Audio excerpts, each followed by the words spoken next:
Joseph, Vice Chairperson. Ms. Josephine Pierre, regular member. Engineers Elvis Midal.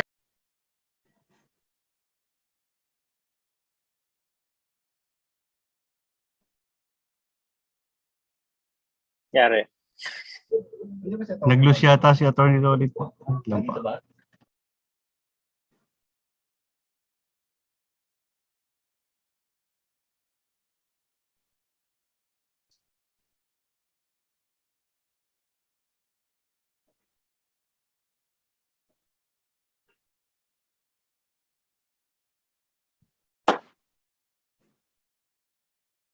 Sige, may konting difficulties lang tayo sa sudden shift to full Zoom meeting.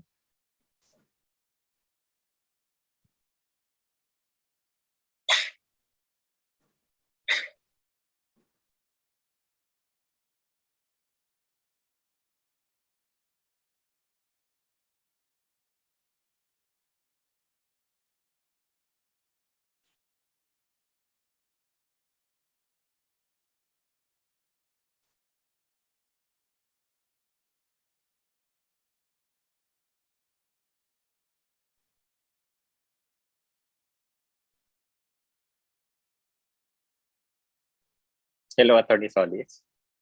We have You a were quorum, saying? Mr. Chair, with the attendance of the following BAC members: Attorney Mark John Palomar, Chairperson; Ms. Angelina Joseph, Vice Chairperson; Ms. Josephine Pierre, regular member; Engineers Elvis Medalla and Carlito Castillo, provisional members; and Engineer Rolando Perez, provisional member. On the part of the observer, we have Ms. Susan Rivera from VACC. Likewise, we have in attendance the head and members of the technical working group, head and members of the BAC Secretariat. On the part of the prospective bidders, we have a representative from Jarso Builders Incorporated. Thank you. Mr. Interforgo, the chair declares that there is a quorum at HO-BAC-EP number 001-2021 come to order. Madam Secretary, we have scheduled today. We have two items in our agenda, Mr. Chair. Number one is the approval of minutes of the previous BAC meetings, HO-BAC-EP number 084-2021, dated 27 December 2021, and HO-BAC-EP number 085-2021, dated 28 December 2021. And number two is the pre-bid conference for the construction of Port Operational Area, Port of Corimao, Ilocos Norte. Thank you. And as there are objections, let's proceed to the first item on our agenda, the approval of the minutes of the previous BAC meeting.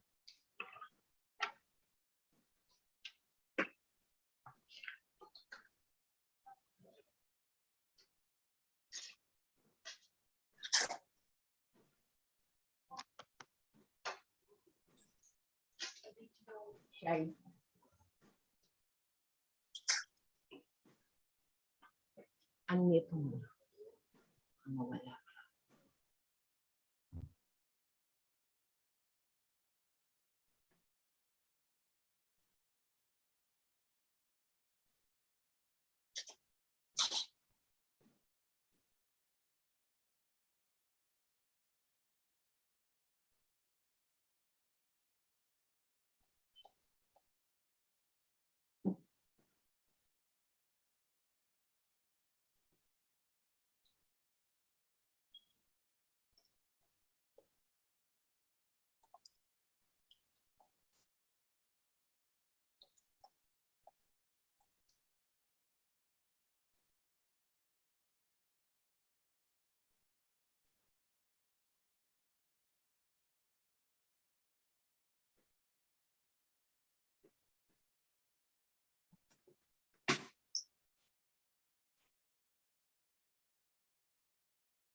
Mr. Chair, Yes.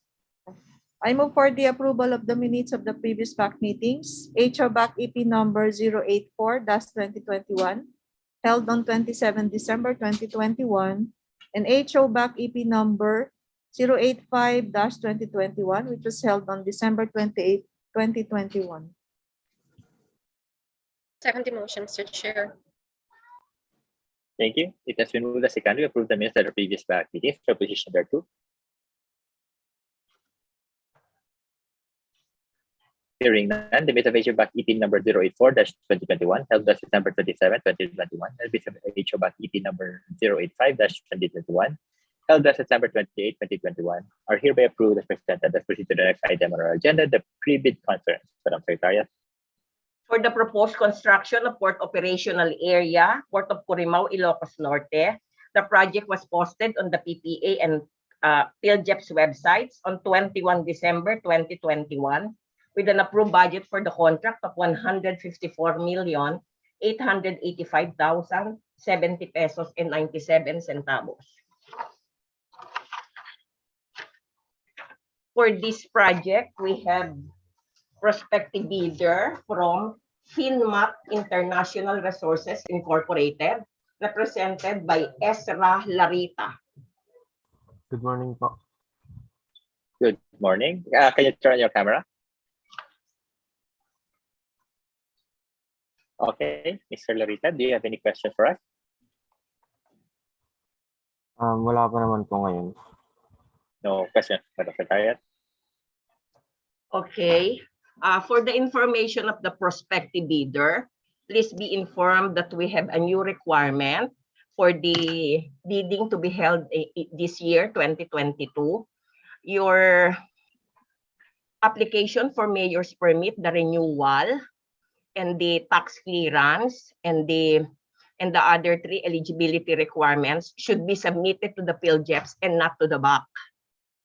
What we require only is the updated PhilJEPs certificate platinum membership with an updated mayor's permit, tax clearance, and the DTI or SEC articles of incorporation. So that is effective January 1, 2022. Sir, hindi na po tayo tatanggap ng renewal application plus the OR for the mayor's permit. That should be submitted to the PhilJEPs para ma-update nila yung platinum membership nila. Mr. Larita, did you get that? Copy po. Okay. Master Riot, relevant date? Yes. The deadline for the submission and opening of bids for the Port of Corimao, Ilocos Norte project is on January 18, 2022 at 10 a.m. The opening of bids is at 10 a.m. The deadline for submission is at 9 a.m. January 18, 2022. Thank you. Madam Secretariat, do you have anything else? None, Mr. Chair. There being none, this meeting is adjourned. Right, BAC members, please remain in this Zoom meeting. Dito din nata ang link natin for the next meeting. So we can excuse the representative for the Excuse me Corimao po. project. Yes, No are you question attending lang po. also the next? May tanong ka. Apo, attend din po ako dun sa next. Ate ka sa sunod. Okay. Apo. Sige, sige.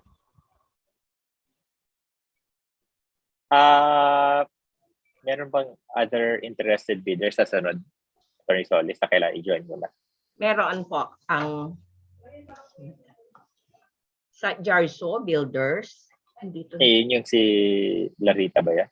Ay, hindi po. Sa Corimao po siya. Ano din siya sa Corimao?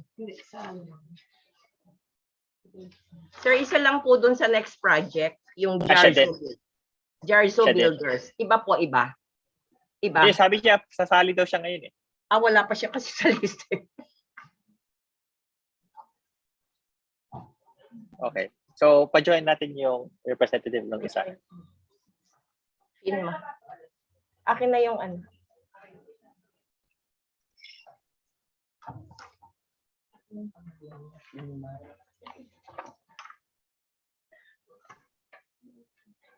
Sasali daw siya.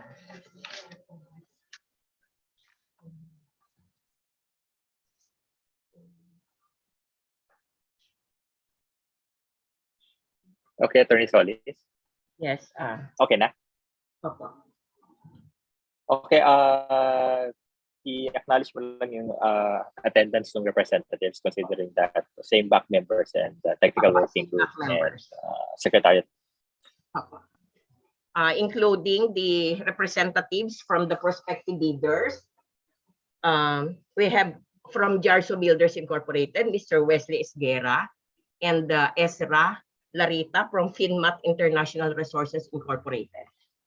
Okay, thank you. Proceed the foregoing. The chair declares that there's a quorum. HO-BAC-EP number 002-2022 come to order. Para sa time, just scheduled today.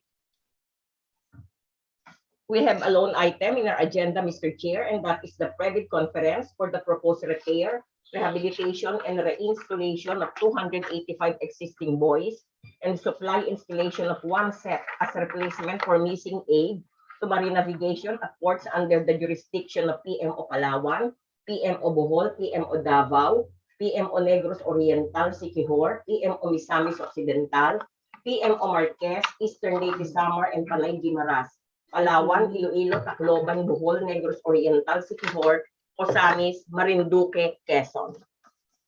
Okay. Unless there are objections, to see the sole item on our agenda, the private conference. The proposed project was posted on the PPA and PhilJeff's website on 23 December 2021 with an approved budget for the contract of 182,693,170 pesos and 73 centavos. For this project, we have two prospective bidders. Number one on the list is Jarso Builders Incorporated, represented by Wesley Esguera.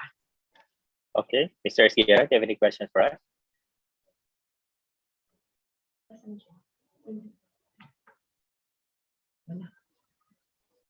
Mr. Esguera, any No question? further question.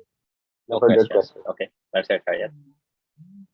The next on the list is Finmat International Resources Incorporated, Ezra Larita. Mr. Larita? Sir, question lang about sa site visit. Is required siya sa BDocs? Technical Working Group?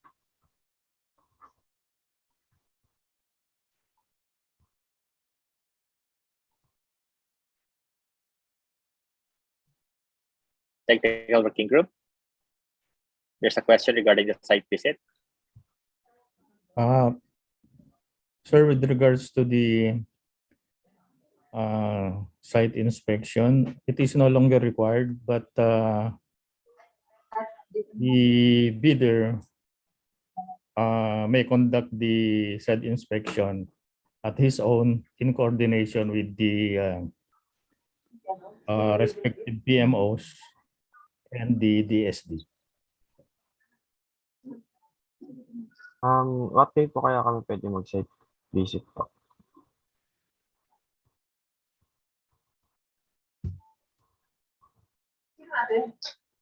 Sir, they can schedule the site visit when they have already coordinated with the concerned PMOs and the DSD. Okay po, noted po. Okay, any other questions?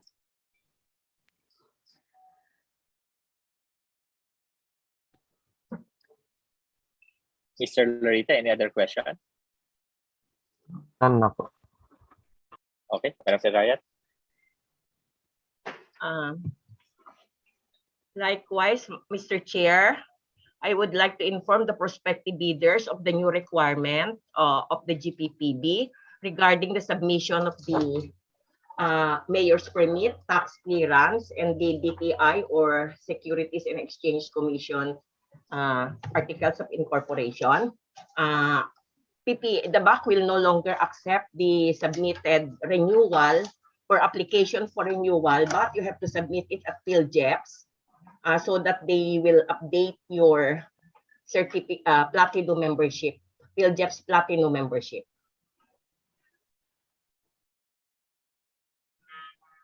Okay. Okay, For the relevant date.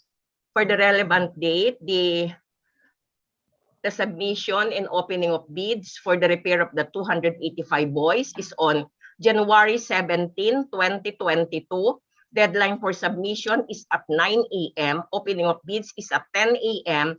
January 17, 2022. Okay, prospective bidders, is the change in the GPP guidelines clear?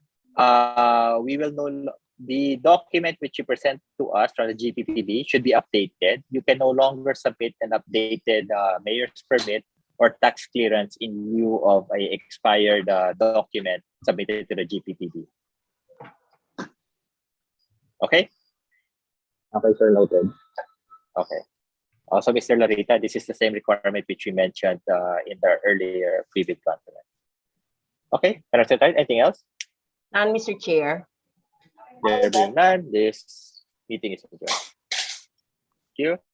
So 4 minutes till the next meeting. Yes, we still have a quorum, Mr. Chair, with the attendance. 4 minutes. Ah, Hindi pa 10:30. Hindi pa? Okay. Are the prospective bidders the same for the next pre-bid conference? Yes, sir.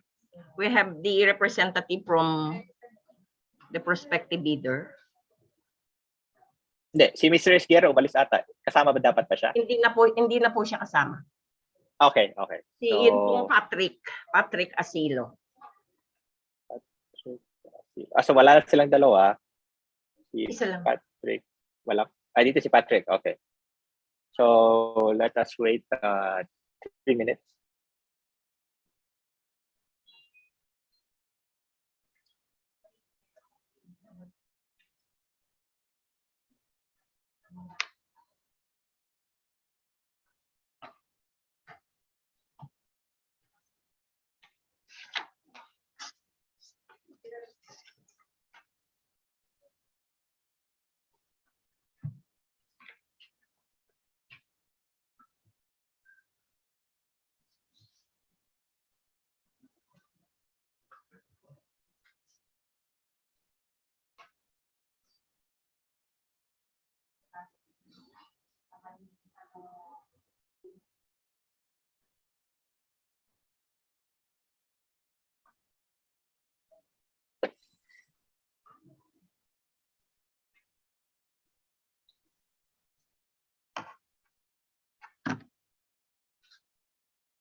Okay, Madam Secretariat, who are the representatives?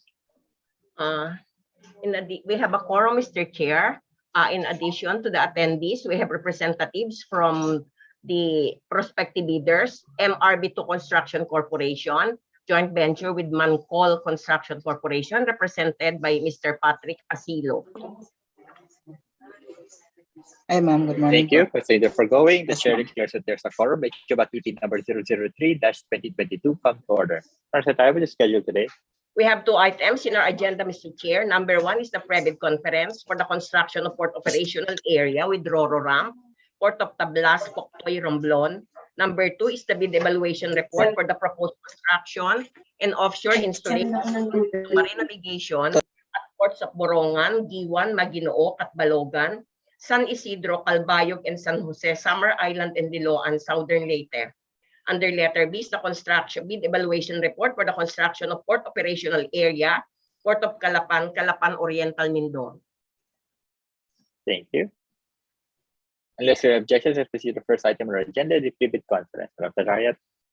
For the construction of port operational area with Rororang, Port of Tablas, Poktoy, Ojongan, Romblon, the project was posted on the PTA and PhilJEP's websites on 23 December 2021 with an approved budget for the contract of 247,980,005 pesos and 98 centavos. For this project, we have a prospective bidder from MRB Construction Corporation, Mancol Construction Corporation Joint Venture, represented by Mr. Patrick Asilo. Yes, ma'am. Good morning po. Okay, do you have any questions for us? Ay, no, no, sir. No question? Okay, Madam Secretariat. No, sir. No question, sir. Again, I would like to mention the new requirement of the PhilJEPs regarding the non-acceptability by the BAC of the application for renewal and the OR of the mayor's permit, the tax clearance, and the DTI or SEC articles of incorporation. You have to apply with the PhilJEPs so that you can have a copy of the updated PhilJEPs Platinum membership, certificate of Platinum membership. Hindi po namin tatanggapin yung sa mayor's permit. Okay, for the relevant dates, for the construction of port operational area with Rororang, Port of Tablas, Poktoy, Ojongan, Romblon, the deadline for the submission of bids is on January 17, 2022. The deadline for submission is 1 p.m. The opening of bids is at 2 p.m. January 17, 2022. Yes, yes, ma'am. Copy, ma'am. Thank you. This ends the pre-bid portion of our agenda. Prospective bidder is now excused.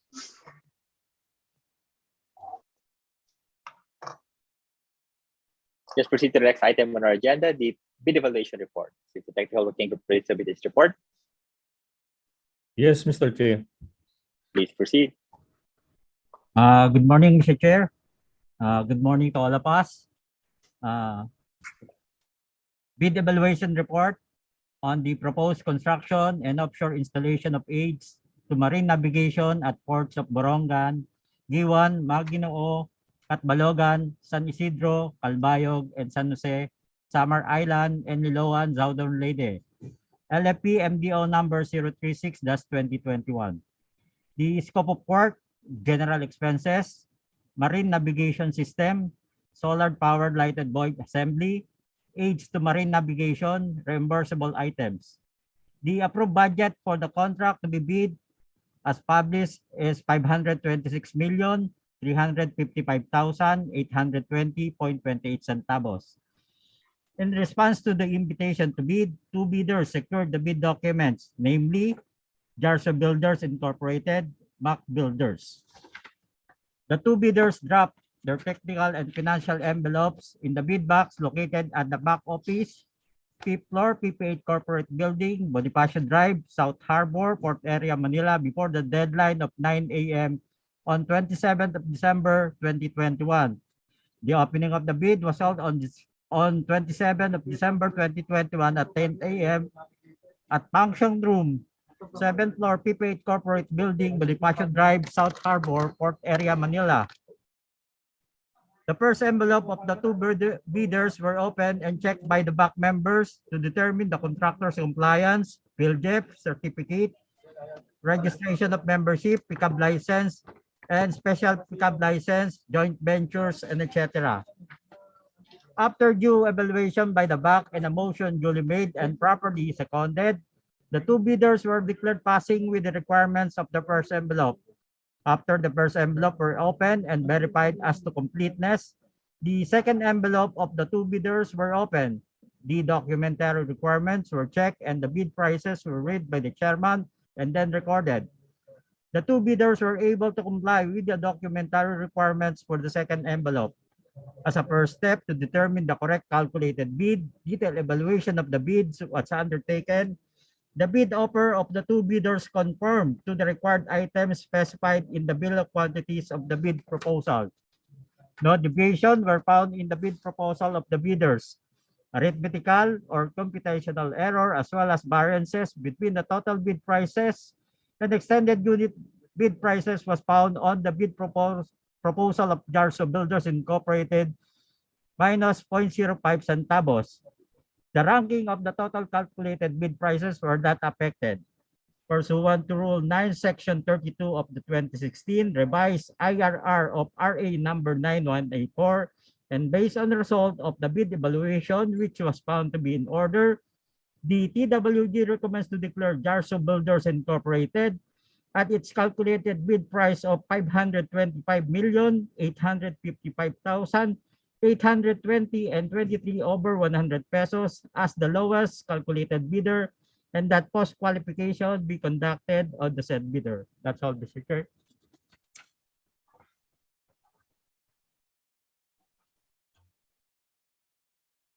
Mrs. Chair, I move for the adoption of the PWG recommendation as contained in their bid evaluation report on the proposed construction and offshore installation of aids to marine navigation at ports of Borongan, Guian, Maguinoo, Catbalogan, San Isidro, Calbayog, and San Jose, Samar Island, and Diloan, Southern Leyte, declaring Jarso Builders Incorporated at its calculated bid price of 525,855,820 pesos and 23 centavos as the lowest calculated bidder, and that post qualification be conducted on the said bidder.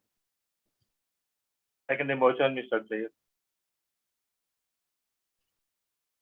It is removed as a category. Adopt the recommendation of the technical working group as contained in the evaluation report on the proposed construction offshore installation of aids to marine navigation at ports of Borongan, Guian, Maguinoo, Catbalogan, San Isidro, Calbayog, and San Jose, Samar Island, and Diloan, Southern Leyte.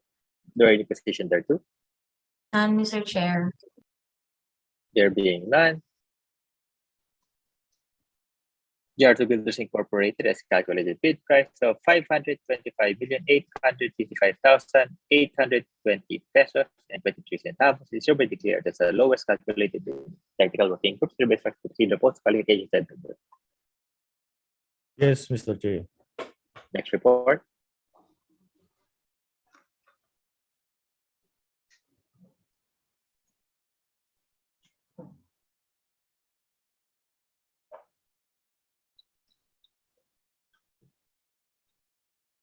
Good morning, everyone. Bid evaluation report on the construction of Port Operational Area, Port of Calapan, Calapan Oriental, Mindoro. Project scope of work is construction of Port Operational Area. The approved budget for the contract to be bid as published advertised is 270,159,503.27. In response to the invitation to bid, 7 bidders secured the bid documents in the amount of 50,000, namely 100% Construction and Development Corporation, joint venture with Orient Star Construction Incorporated, Sunwest Construction Development Corporation, Vicente T. Lau Construction, WTG Construction Development Corporation, F. Goria Construction Incorporated, Hightone Construction Development, and MAP Builders.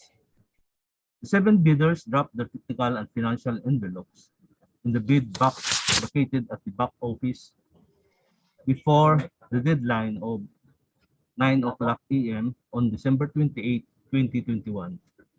Namely, 100% Construction Development Corporation, joint venture with Orient Star Construction Incorporated, Sunwest Construction Development Corporation, Vicente T. Lau Construction, WTG Construction Development Corporation, F. Goria Construction Incorporated, Hightone Construction Development Corporation, and MAP Builders. Opening of bids was held on December 28, 2021 at 10 o'clock a.m. After due evaluation by the BAC and the motion duly made and properly seconded, 7 bidders were found to have fully complied with the requirements of the first envelope. The bid offer of the 7 bidders conformed to the required items specified in the bill quantities of the bid proposal. No deviation were found in the bid proposal of the bidders. Arithmetical or computational error, as well as variances between total bid prices and extended unit bid prices, were found on the bid proposal of 100% Construction Development Corporation, joint venture with Orient Star Construction Incorporated, Sunwest Construction Development Corporation, WTG Construction Development Corporation, F. Goria Construction Incorporated, Highton Construction and Development Corporation. However, the ranking of the total calculated bid price were not affected. Pursuant to Rule 9, Section 32 of the 2016 revised IRR of the Public Act number 9184, and based on the result of the bid evaluation, which was found to be in order, the TWG recommends to declare 100% Construction and Development Corporation, Orient Star Construction Incorporated joint venture at its calculated bid price of 267,441,821 over 100 centavos as the lowest calculated bidder, and that post qualification be conducted in the said bidder. That's all, Mr. Chair.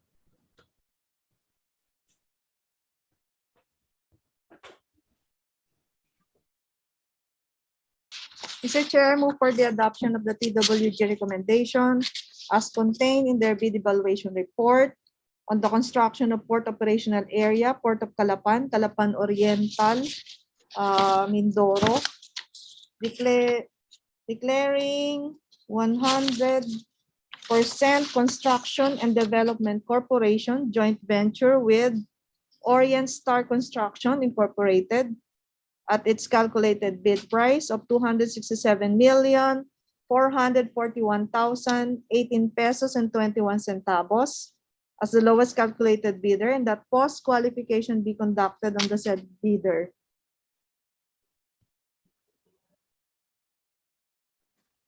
Second the motion, Mr. Chair.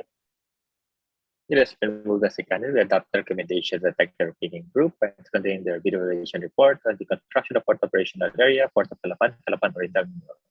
You're in a position there too. None, Mr. Chair. There being none. 100% Construction and Development Corporation, or Star Construction Corporation joint venture, and this calculated bid price of 267,441,018 pesos and 21 centavos is hereby declared that the lowest calculated bidder. Technical Working Group is hereby instructed to proceed with the post-qualification of said bid. Yes, Mr. Chair. Madam Secretary, of anything else? None, Mr. Chair. There being